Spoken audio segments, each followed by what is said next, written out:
Merci Thierry de nous accorder cet entretien. Pour nous mettre dans le contexte, qu'est-ce que la REP?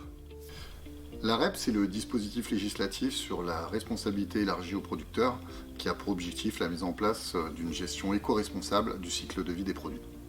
C'est une nouvelle loi?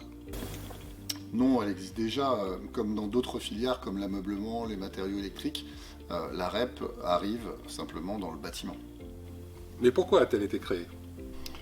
L'État a décidé d'agir avec un grand plan de gestion des déchets en traitant la récupération, le recyclage, la traçabilité et également le réemploi, si possible, dans la même filière.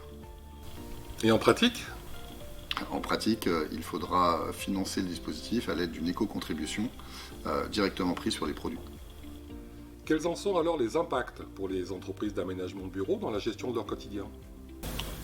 La REP PMCB, produits et matériaux de construction du bâtiment, s'appliquera à toutes les entreprises qui commercialisent un produit répertorié sur les listes PMCB. Et évidemment, la cloison alu en fait partie. Ok. Qui est concerné? Pour déterminer qui prend en charge l'éco-contribution, il faut d'abord savoir qui est le metteur sur le marché. Dans notre cas, les entreprises qui achètent la majorité des composants séparément pour les transformer et les vendre en tant que cloison sont les metteurs sur les marchés. Quelle est la place du SNFA dans tout cela? Le SNFA contribue à l'établissement des barèmes et à une démarche simple de mise en œuvre sur la base d'une unité de mesure connue de tous dans le métier. Et quel en serait le montant? Malheureusement, pour le moment, l'état actuel de la législation ne nous permet pas de vous donner un montant ni l'unité associée. Un ordre d'idée tout de même? Je peux juste vous confier que, comme dans d'autres métiers, le montant de l'éco-contribution sera relativement faible par rapport au prix du produit final. Ce qu'il faut par contre retenir, c'est que sur un an, ça peut être très impactant pour les comptes de la société, il faut donc bien le prendre en compte. Connaissons-nous déjà la date de mise en application de la loi?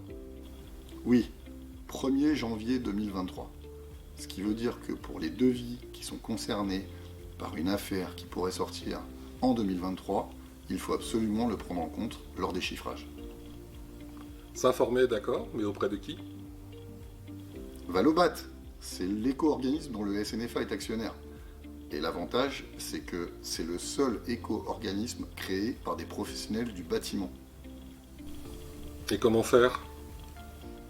Je vous conseille d'aller sur le site de Valobat pour préadhérer gratuitement et dès maintenant.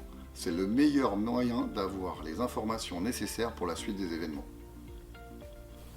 Merci Thierry pour toutes ces informations et merci à vous d'avoir suivi cet entretien. À très bientôt pour d'autres nouvelles autour de la cloison Thiazo.